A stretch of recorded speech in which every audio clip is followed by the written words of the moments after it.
Why are you wearing that funny hat? Well, the little bird tells me that you went to Eton, and this is an Eton hat. Eton? Oh, yes, I was at Eton. I was at Eton for 15 years. 15 years? It's a long time to be at school, isn't it? Oh, no, I didn't go to school. My dad stopped being a chauffeur and he bought a greengrocer's shop in the High Street. Well, you didn't go to the college then? Oh, no, went to a nearby comprehensive. So you didn't go to the same school as Boris and David Cameron and Four-Eyed Rees-Mogg? Oh, no. Well, there goes my knighthood. That's very disappointing for me, I'll tell you. I thought because you belonged to the aristocracy, you at least went to Eton. No, I'm sorry we couldn't afford the fees. No, well, never mind. Have you been anywhere nice at all this year? Well, I did go up. We flew up to Birmingham. Wife and I went to see her mother. In every life, a little rain must fall. You know? And anyway, on the plane, I was sitting next to an American, a Mormon, and the stewardess came up to us. She said, "Would you like a drink?" I said, quick as a flash, I said, "Yeah, I'll have a double whiskey." So she went and got me the double whiskey. And then she said to the Mormon, "Would you like a drink, sir?" And he said, "Never will alcohol pass my lips. I would rather be raped by 3 prostitutes." Gave her the drink back. I said, "I'll have the same." I said, "I didn't realise we had a choice." Yes. And I also heard from the mother-in-law that once again, that she still didn't approve of me. You know, I thought we got over all that, but no, she had to go and remind me. She reminded me what happened when I wanted to get married. I went to see a local vicar, and I said to the vicar, "We'd like to be married in your church." He said, "Well, I have a rule. Anyone married in my church has to abstain from sex for at least a month. So come back in a month, and I'll speak to you then." So I went back a month later. He said, "Well, have you abstained from sex?" I said, "No, vicar. No, I'm afraid not. My wife was carrying a bar of chocolate, and she dropped it on the floor, bent down, and when I saw her, I just couldn't resist. And we had sex there and then." The vicar said, "Well, I'm sorry.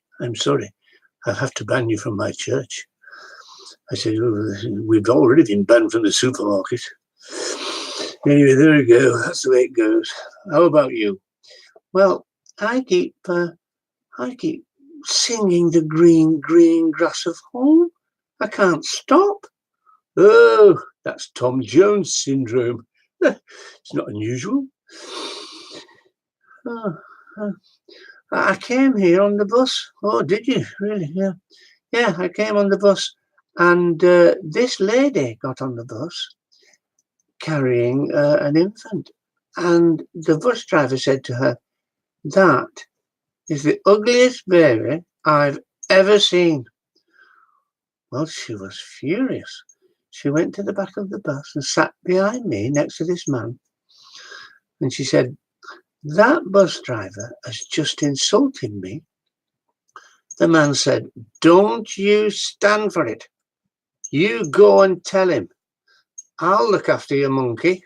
Ooh, the air was blue. Yes, I'll bet it was. I've been a bit, distressed lately. In fact, my friend and I, we got up to a bit of mischief, and I ate some battery acid. Oh, dearie me. And he ate some fireworks. Oh, my God. What happened? Well, the police arrested us, and they charged me, but they let him off.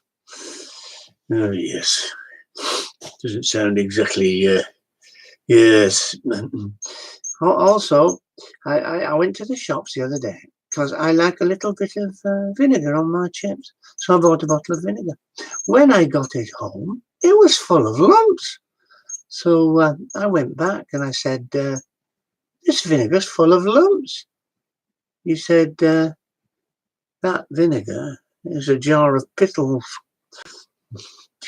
Me, I don't know. Well, I have once again, I've not been feeling very well, and I went to the doctors, and I said, I've been feeling quite unwell recently. He said, you need, Venti, you need a couple of days off, and I would advise you to go to Bournemouth.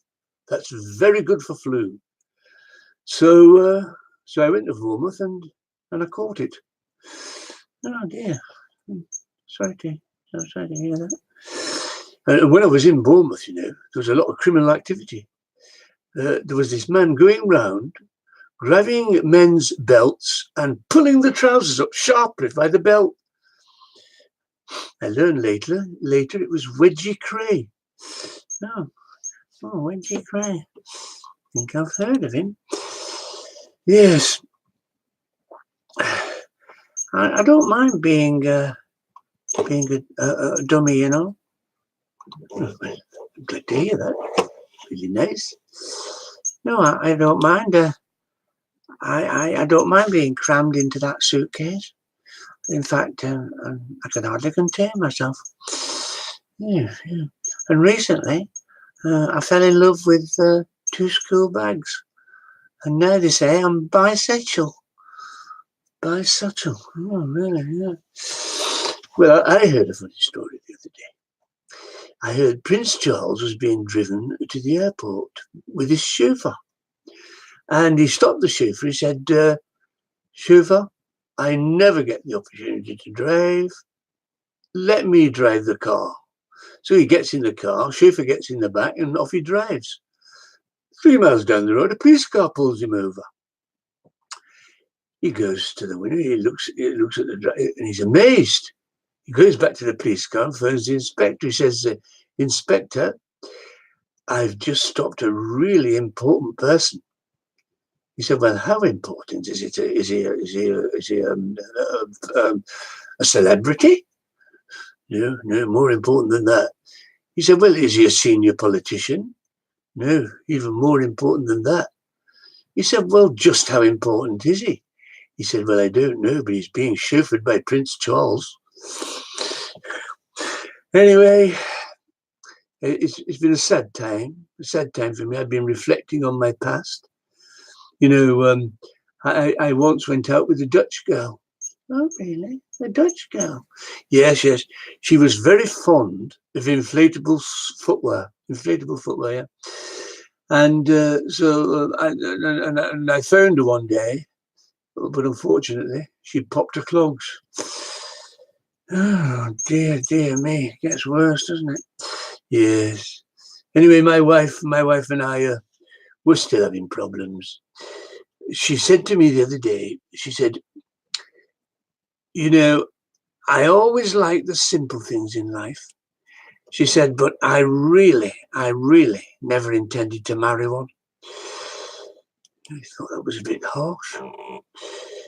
Yeah.